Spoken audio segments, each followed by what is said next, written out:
नमस्कार, मैं रफी और आप देख रहे हैं डीएनएन इंडिया। ऐतिहासिक आना सागर झील की बदहाल स्थिति, बढ़ती गंदगी, मछलियों की मौत और प्रशासन की कथित लापरवाही के विरोध में शहर कांग्रेस के आह्वान पर गुरुवार को अजमेर बंद का व्यापक असर देखने को मिला। सुबह से ही शहर के विभिन्न बाजारों में कांग्रेस कार्यकर्ता बंद को सफल बनाने के लिए सक्रिय रहे, जबकि कानून व्यवस्था बनाए रखने के लिए पुलिस प्रशासन ने पूरे शहर में अतिरिक्त सुरक्षा व्यवस्था की। ऐतिहासिक आना सागर झील की बदहाल स्थिति, बढ़ती गंदगी, मछलियों की मौत और प्रशासन की कथित लापरवाही के विरोध में शहर कांग्रेस के आह्वान पर गुरुवार को अजमेर बंद का व्यापक असर देखने को मिला। सुबह से ही शहर के विभिन्न बाजारों में कांग्रेस कार्यकर्ता बंद को सफल बनाने के लिए सक्रिय रहे, जबकि कानून व्यवस्था बनाए रखने के लिए पुलिस प्रशासन ने पूरे शहर में अतिरिक्त सुरक्षा व्यवस्था की। दरगाह बाजार क्षेत्र में सुबह कई होटल और व्यावसायिक प्रतिष्ठान बंद रहे। हालांकि दरगाह बाजार के आसपास फूलों की दुकानें सामान्य रूप से खुली दिखाई दी। कांग्रेस कार्यकर्ताओं ने शहर के विभिन्न हिस्सों में घूमकर व्यापारियों से स्वेच्छा से प्रतिष्ठान बंद रखने की अपील की। बंद के दौरान कांग्रेस कार्यकर्ताओं ने अजमेर रेलवे स्टेशन के बाहर सवारी ले जा रहे ई रिक्शा रुकवाए और उनमें बैठी सवारियों को उतरने के लिए कहा। इसके अलावा कचहरी रोड क्षेत्र में कुछ बैंकों के बाहर भी प्रदर्शन कर बंद का समर्थन करने की अपील की गई। पेट्रोल पंपों पर भी कार्यकर्ताओं ने नारेबाजी करते हुए विरोध प्रदर्शन किया। बंद को सफल बनाने के लिए शहर को अलग अलग जोन में विभाजित किया गया था। प्रत्येक क्षेत्र में कांग्रेस कार्यकर्ताओं की टीमें तैनात की गई, जिन्होंने प्रमुख बाजारों, चौराहों और व्यावसायिक क्षेत्रों में पहुंचकर व्यापारियों और आमजन से बंद में सहयोग की अपील की। शहर कांग्रेस अध्यक्ष डॉक्टर राजकुमार जयपाल ने बताया कि बंद के संचालन और समन्वयन के लिए जिला कांग्रेस कार्यालय में एक नियंत्रण कक्ष भी बनाया गया है, जहां से पूरे शहर की गतिविधियों पर नजर रखी जा रही है। कांग्रेस की ओर से स्पष्ट किया गया कि आमजन की सुविधाओं को ध्यान में रखते हुए अस्पताल, मेडिकल स्टोर, एम्बुलेंस सहित अन्य आवश्यक सेवाओं को बंद से मुक्त रखा गया है। बंद के मद्देनजर शहर के कई निजी विद्यालयों ने भी अभिभावकों को पूर्व सूचना देकर गुरुवार का अवकाश घोषित कर दिया। बंद के दौरान किसी भी अप्रिय स्थिति से निपटने के लिए अजमेर जिला पुलिस पूरी तरह सतर्क रही। पुलिस अधीक्षक हर्षवर्धन अग्रवाला के निर्देश पर शहर के प्रमुख बाजारों, चौराहों और संवेदनशील क्षेत्रों में अतिरिक्त पुलिस बल तैनात किया गया। अजमेर शहर जिला कांग्रेस कमेटी द्वारा आज अजमेर बंद किया गया। सभी जो नेता है, चाहे बड़े नेता हो या मतलब कोई भी है कांग्रेस कार्यकर्ता, पूरे शहर में घूम घूम के उन्होंने रिक्वेस्ट करके अजमेर बंद कराया। सबसे खास बात है कि अजमेर की जनता ने स्वतः ही अजमेर बंद का समर्थन दिया है, चाहे वो व्यापारी संगठन हो, शिक्षण संस्थाएं हो, पेट्रोल पंप हो, गैस एजेंसी हो, ये अन्य कोई संस्थाएं हैं, उन्होंने सबने समर्थन दिया है। Tempo union, auto rickshaw union, सबने समर्थन दिया। उसके लिए मैं अजमेर की जनता को धन्यवाद देता हूं और ये विश्वास करता हूं कि जो हमने बीड़ा उठाया है इस अजमेर को साफ सुथरा रखने के लिए, आना सागर की वापस पूर्णतः ठीक करने के लिए, और अजमेर की जो हालत है, जो सड़कें खराब है, पानी नहीं आता, सबके लिए हम आंदोलन करेंगे और सरकार को जगाएंगे। अजमेर जिला पुलिस ने कोर्ट परिसर में बम होने की झूठी अफवाह फैलाने और सरकारी कार्यालयों को धमकी भरा फर्जी ईमेल भेजने वाले आरोपी को गुजरात के गिर सोमनाथ जिले से गिरफ्तार करने में सफलता हासिल। आरोपी ने ईमेल के माध्यम से अजमेर जिला एवं सत्र न्यायालय को बम से उड़ाने की धमकी दी थी, जिससे प्रशासन और सुरक्षा एजेंसियों में हड़कंप मच गया था। अजमेर जिला पुलिस ने कोर्ट परिसर में बम होने की झूठी अफवाह फैलाने और सरकारी कार्यालयों को धमकी भरा ईमेल भेजने वाले आरोपी को गुजरात के गिर सोमनाथ जिले से गिरफ्तार करने में सफलता हासिल की है। आरोपी ने ईमेल के माध्यम से अजमेर जिला एवं सत्र न्यायालय को बम से उड़ाने की धमकी दी थी, जिससे प्रशासन और सुरक्षा एजेंसियों में हड़कंप मच गया था। जिला पुलिस अधीक्षक हर्षवर्धन अग्रवाला ने बताया कि 17 जुलाई 2026 को जिला एवं सेशन न्यायालय अजमेर के कार्यालय में एक संदिग्ध ईमेल प्राप्त हुआ। ईमेल में लिखा गया था कि अजमेर को कोर्ट बम से उड़ाया जाएगा। सूचना मिलते ही पुलिस ने मामले को गंभीरता से लेते हुए सिविल लाइंस थाने में प्रकरण दर्ज कर जांच शुरू की। मामले की गंभीरता को देखते हुए अजमेर रेंज के पुलिस महानिरीक्षक डॉक्टर रवि तथा पुलिस अधीक्षक हर्षवर्धन अग्रवाला के निर्देशन में विशेष टीम का गठन किया गया। टीम में अतिरिक्त पुलिस अधीक्षक शहर एवं मुख्यालय हिमांशु जांगिड़, वृत्ताधिकारी शिवम जोशी, सिविल लाइंस थाना पुलिस और साइबर सेल के अधिकारियों एवं कर्मचारियों को शामिल किया गया। तकनीकी विश्लेषण, साइबर जांच और खुफिया सूचना के आधार पर पुलिस टीम ने आरोपी की पहचान कर उसे गुजरात के गिर सोमनाथ जिले से गिरफ्तार कर लिया। पुलिस आरोपी से पूछताछ कर रही है कि उसने इस प्रकरण के धमकी भरे ईमेल किन किन स्थानों पर भेजे, इसके पीछे उसका उद्देश्य क्या था तथा इस पूरे मामले में कोई अन्य व्यक्ति शामिल है या नहीं। दिनांक 17 जुलाई को एक बॉम्ब थ्रेट का धमकी भरा मेल जो है वो 3 जगहों पे प्राप्त हुआ, सर्किट हाउस, डिस्ट्रिक्ट कोर्ट और डीएम कार्यालय में, जिसमें व्यक्ति ने अपने आप को हरुण गोहिल नाम होना बताया और उसने यही बताया कि अजमेर में बॉम्ब से उड़ाया जाएगा। जहां जहां पर थ्रेट आया वहां पर पुलिस के विभिन्न ब्रांचेस की team, civil police, ATS, dog squad सबने जाकर के उसको चेक किया। चेक करने के उपरांत ऐसी कोई संदिग्ध वस्तु नहीं पाई गई, लेकिन प्रकरण जो है सिविल लाइंस थाने पे पंजीकृत किया गया। जिस मेल से ये थ्रेट आया था उसको तकनीकी रूप से और मुखबिरी तंत्र से पीछा करते हुए एक व्यक्ति को डिटेन किया गया गुजरात से। उस व्यक्ति का नाम हार्दिक पुत्र रमेश चंद्र जाति पटेल, निवासी सोमनाथ गिर गुजरात। जब इस व्यक्ति से पूछताछ की गई और कारण पूछा गया तो कारण में इस व्यक्ति ने, जो हरुण गोहिल है, उसके साथ जो पर्सनल उसकी जो एनिमीशिप है, तो एनिमिटी के कारण उसने उसका नाम उसमें लिखा और यह उसका था कि पुलिस जो है उस हरुण को अरेस्ट कर लेगी। लेकिन पुलिस ने तकनीकी रूप से फॉलो करते हुए मुख्य मुलजिम को अरेस्ट किया। उसका मोबाइल भी रिकवर किया गया है, वो मेल भी इसके मोबाइल में हमें रिकवर हो गया है। आगे पूछताछ जारी है और क्या इसने किसी अन्य जगह पर भी ऐसा कोई थ्रेड भरा ईमेल या कुछ भेजा है, उसके बारे में जांच कर रहे हैं। इसके आगे की पूछताछ जारी है। तो कोई क्या है व्यक्ति का सोमनाथ में एक गेस्ट हाउस है जिसको ये संचालित करता है। इसका कोई पूर्व का आपराधिक रिकॉर्ड सामने नहीं आया है और ना ही अभी तक की पूछताछ में जो अजमेर में जो अन्य थ्रेट्स थे उसमें अभी तक शामिल होना आया है, परंतु पूछताछ कर रहे हैं। कोई भी ऐसी बात आएगी तो कार्रवाई की जाएगी। अभी तक जो मोबाइल से जो साक्ष्य एकत्रित कर पाए हैं उसमें इसका अकेले ही ये जुर्म कारित करना सामने आया है, परंतु पूछताछ कर रहे हैं। विभिन्न एजेंसीज के साथ पूछताछ की जा रही है और इसी के रूप में पूछताछ की जा रही है कि क्या कोई संगठित गिरोह है जो इसके पीछे है, क्या कोई दूसरी जगह है जहां पर थ्रेट दिया गया है और क्या उद्देश्य अन्य हो सकते हैं इसके पीछे। सर, जिस व्यक्ति का नाम लिया जा रहा है हरुण गोहिल का, उससे पुलिस चुकी है और उसका अभी यहाँ रुकते एक छोटे से ब्रेक के लिए, जल्द हाजिर होंगे खबरों के नए सफर के साथ। कैंसर बीमारी ही ऐसी है, चिंता तो होगी ना। लेकिन अब अपनी चिंता को बदलो विश्वास में, क्योंकि आदिनाथ कैंसर मेडिसिटी में है रेडियोथेरेपी, कीमोथेरेपी और कैंसर सर्जरी के उपचार के साथ आधुनिक सुविधाएं भी। विजिट करें आदिनाथ कैंसर मेडिसिटी एट चाची आवास अजमेर।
पुलिस लाइन स्थित बालूपुरा में संचालित महात्मा गांधी राजकीय विद्यालय में मानसून की पहली बारिश ने विद्यालय की व्यवस्थाओं की पोल खोल दी।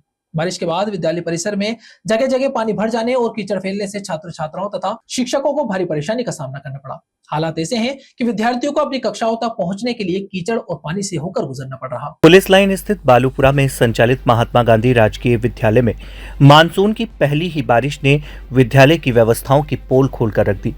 बारिश के बाद विद्यालय परिसर में जगह जगह पानी भर जाने और कीचड़ फैलने से छात्र छात्राओं तथा शिक्षकों को भारी परेशानी का सामना करना पड़ रहा है। हालात ऐसे हैं कि विद्यार्थियों को अपनी कक्षाओं तक पहुंचने के लिए कीचड़ और पानी से होकर गुजरना पड़ रहा है।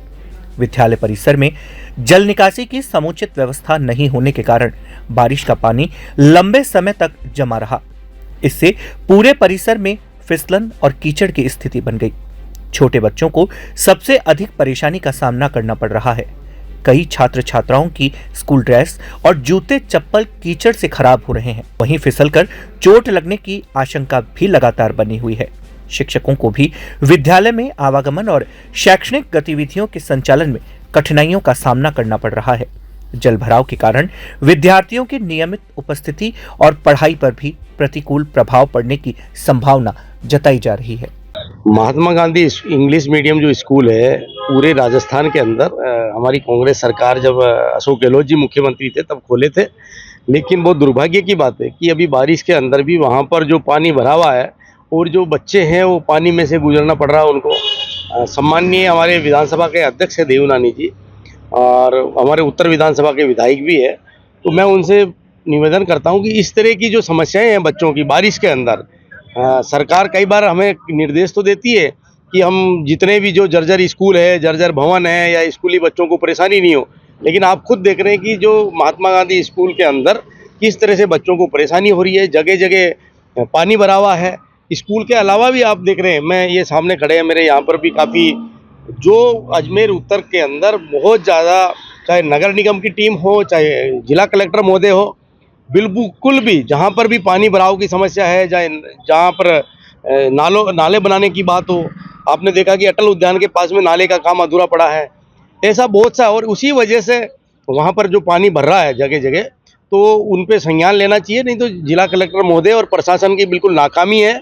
इस तरह यदि स्कूली बच्चों को बारिश में आने जाने में दिक्कत होगी तो कांग्रेस पार्टी चुप नहीं बैठेगी। हम सब लोग मिलके उग्र आंदोलन करेंगे और आप देखना कि आने वाले दिनों के अंदर इस तरह की जो बच्चों की समस्या है, जो जल भराव की समस्या, अभी तो मानसून शुरू हुआ है और मानसून की शुरुआत में ही यदि इतनी समस्या है तो आने वाले 3-4 महीने किस तरह से कांग्रेस पार्टी, आप देख रहे हैं कि इसको लेकर के बहुत विरोध में है। ऐसी जो समस्याएं हैं, लेकिन बच्चों की जो समस्या है इनको कम से कम विधानसभा के अध्यक्ष जी को ध्यान देना चाहिए, सम्माननीय वासुदेव देवनानी जी। ये महात्मा गांधी जो स्कूल है बालूपुरा पुलिस लाइन चौराहे के पास में है, लोहा खान और पुलिस लाइन के बीच में, और वहाँ पर काफ़ी समय से बच्चों को पूरे पानी में से निकलना पड़ रहा है, तो इस पर तुरंत प्रभाव से एक्शन लेना चाहिए। अन्यथा जो बच्चों की समस्या है, आप देख रहे हैं कि जो सेकंड नंबर की पोस्ट पे बैठे हैं विधानसभा अध्यक्ष महोदय, तो उनको कम से कम इस ओर संज्ञान। तीर्थनगरी पुष्कर में इन दिनों बंदरों का आतंक लगातार बढ़ता जा रहा है। विशेष रूप से पाराशर कॉलोनी के निवासी बंदरों के उत्पात से परेशान है। आए दिन बंदरों द्वारा लोगों पर हमला करने और घरों में घुसकर घरेलू सामान को नुकसान पहुंचाने की घटनाएं ने लोगों में भय भर दिया है। इसी क्रम में पारासर कॉलोनी में एक युवक पर बंदरों ने हमला कर उसे चोटिल कर दिया। घटना के बाद क्षेत्रवासियों में आक्रोश फैल गया। तीर्थनगरी पुष्कर में इन दिनों बंदरों का आतंक लगातार बढ़ता जा रहा है। विशेष रूप से पाराशर कॉलोनी के निवासी बंदरों के उत्पात से परेशान हैं। आए दिन बंदरों द्वारा लोगों पर हमला करने और घरों में घुसकर घरेलू सामानों को नुकसान पहुंचाने की घटनाओं से लोगों में भय का माहौल बना हुआ है। इसी क्रम में पाराशर कॉलोनी में एक युवक पर बंदरों ने हमला कर उसे चोटिल कर दिया। घटना के बाद क्षेत्रवासियों में आक्रोश फैल गया। स्थानीय लोगों के अनुसार कॉलोनी में घूम रहे बंदरों के झुंड ने एक युवक पर अचानक हमला कर दिया। युवक ने किसी तरह अपनी जान बचाई, लेकिन इस दौरान वह घायल हो गया। घटना के बाद आसपास के लोगों ने युवक को संभाला। क्षेत्रवासियों का कहना है कि बंदरों का आतंक लगातार बढ़ता जा रहा है और छोटे बच्चों, महिलाओं तथा बुजुर्गों का घर से निकलना भी मुश्किल हो गया है। कॉलोनी वासियों ने बताया कि बंदर आए दिन घरों की छतों और आंगन में घुस जाते हैं। वे खाने पीने का सामान उठाकर ले जाते हैं, कपड़े फाड़ देते हैं और कई बार लोगों पर झपट्टा मार देते हैं। इससे लोगों और बुजुर्गों में डर का माहौल बना हुआ है। कई लोगों ने बंदरों के डर से अपने घरों की खिड़कियां और दरवाजे बंद रखना शुरू कर दिया है। बढ़ती समस्या को लेकर पाराशर कॉलोनी के लोगों ने एकजुट होकर पुष्कर नगर परिषद की आयुक्त को ज्ञापन सौंपा। ज्ञापन में कॉलोनी से बंदरों को जल्द पकड़वाने तथा स्थायी समाधान करने की मांग की गई। आज हमने हमारे पाराशर कॉलोनी में लालमुखी बंदरों का आतंक हो रखा है और 5-6 महीनों से आतंक चल रहा है। बच्चे बूढ़ों घर से बाहर निकल सकते हैं, घरों में घुस के आतंक मचा रहे हैं। इसको हमने पहले भी मौखिक रूप से निवेदन करा था नगर पालिका में कि हमारा ये बंदरों पकड़ने की कार्रवाई की जाए, पर कोई उचित कार्रवाई नहीं हुई। आज इसलिए हमने सब पाराशर कॉलोनी के निवासियों ने लिखित में आयुक्त महोदय को ज्ञापन दिया है, वो जल्दी से जल्दी ये कार्रवाई करने के लिए निवेदन किया है। अगर ये कार्रवाई जल्दी नहीं होती है तो समस्त 1200 कॉलोनी वासी नगर परिषद में धरना देंगे। यहाँ रुकते एक छोटे से ब्रेक के लिए, जल्द हाजिर होंगे खबरों के नए सफर के साथ। कैंसर बीमारी ही ऐसी है, चिंता तो होगी ना। लेकिन अब अपनी चिंता को बदलो विश्वास में, क्योंकि आदिनाथ कैंसर मेडिसिटी में है रेडियोथेरेपी, कीमोथेरेपी और कैंसर सर्जरी के उपचार के साथ आधुनिक सुविधाएं भी। विजिट करें आदिनाथ कैंसर मेडिसिटी एट चाची आवास अजमेर।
तीर्थनगरी पुष्कर में हाल ही में हुई भारी बारिश के बाद उत्पन्न हुई जलभराव और सफाई संबंधित समस्या को लेकर नगर परिषद आयुक्त रेखा जैसवानी ने शहर के विभिन्न प्रभावित क्षेत्रों का ग्राउंड जीरो पहुंचकर निरीक्षण किया।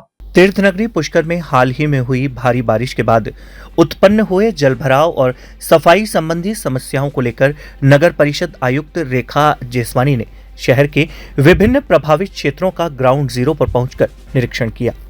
निरीक्षण के दौरान उन्होंने अधिकारियों और कर्मचारियों को तत्काल प्रभाव से व्यवस्थाओं में सुधार करने तथा आमजन को राहत पहुंचाने के लिए युद्ध स्तर पर कार्य करने के निर्देश दिए। आयुक्त रेखा जैसवानी ने सबसे पहले पवित्र पुष्कर सरोवर का निरीक्षण किया। उन्होंने देखा कि बरसाती पानी के साथ बड़ी मात्रा में कचरा, प्लास्टिक और मलबा सरोवर में बहकर आ गया है, जिससे सरोवर की स्वच्छता प्रभावित हो रही है। इस पर उन्होंने तत्काल सरोवर से कचरा हटाने के निर्देश दिए ताकि श्रद्धालुओं की आस्था का केंद्र पुष्कर सरोवर स्वच्छ और निर्मल बना रहे। आयुक्त के निर्देशों के तुरंत बाद सफाई निरीक्षक ने 8 कर्मचारियों की विशेष टीम का गठन कर उन्हें सरोवर में जमा कचरा और मलबा हटाने के कार्य में लगा दिया। यह टीम युद्ध स्तर पर लगातार सफाई अभियान चलाकर सरोवर को स्वच्छ बनाने में जुटी है। नगर परिषद का कहना है कि बारिश के दौरान और उसके बाद भी नियमित रूप से सरोवर की सफाई करवाई जाएगी ताकि गंदगी जमा न हो सके। निरीक्षण के दौरान आयुक्त ने शहर के निचले इलाकों, गुरुद्वारा मार्ग तथा अन्य प्रमुख सड़कों का भी जायजा लिया, जहां बारिश के कारण जलभराव की स्थिति बनी हुई थी। उन्होंने संबंधित अधिकारियों को ड्रेनेज सिस्टम को तत्काल दुरुस्त कर पानी की शीघ्र निकासी सुनिश्चित करने के निर्देश दिए। मेरे द्वारा आज सारा निरीक्षण किया गया क्योंकि 2 दिन से बारिश पुष्कर में काफ़ी है, तो एक तो घाटों का पूरा निरीक्षण किया गया, उनकी सफाई के निर्देश कर दिया गया है। जो सरोवर में थोड़ा बहुत कचरा आया है उसके लिए भी 8 कर्मचारी लगा रखे हैं सुबह से, अभी 1 बजे तक वो सारा साफ़ हो जाएगा। इसके अलावा जो जल भराव के लिए है, हमारे मड पंप, जहाँ जहाँ जल भराव की शिकायत आ रही है वहाँ हमारे मड पंप जा रहे हैं और हमारे जो SI हैं वो भी निरीक्षण करके रिपोर्ट दे रहे हैं। जो भी राहत पहुँचाने का है हम राहत पहुँचा रहे हैं। मिट्टी का तो ये है कि हमारे कुछ दिन पहले ही, 4 दिन पहले ही सारे डिवाइडरों से मिट्टी हटाई गई थी, लेकिन बारिश के कारण फिर पत्रकार कॉलोनी से या आगे से मिट्टी बहकर वापस आई है, जिसको भी 1-2 दिन में फिर। खबरों के सफर में अब सिर्फ इतना ही, फिर हाजिर होंगे खबरों के नए सफर के साथ। तब तक के लिए दीजिए इजाजत। नमस्कार।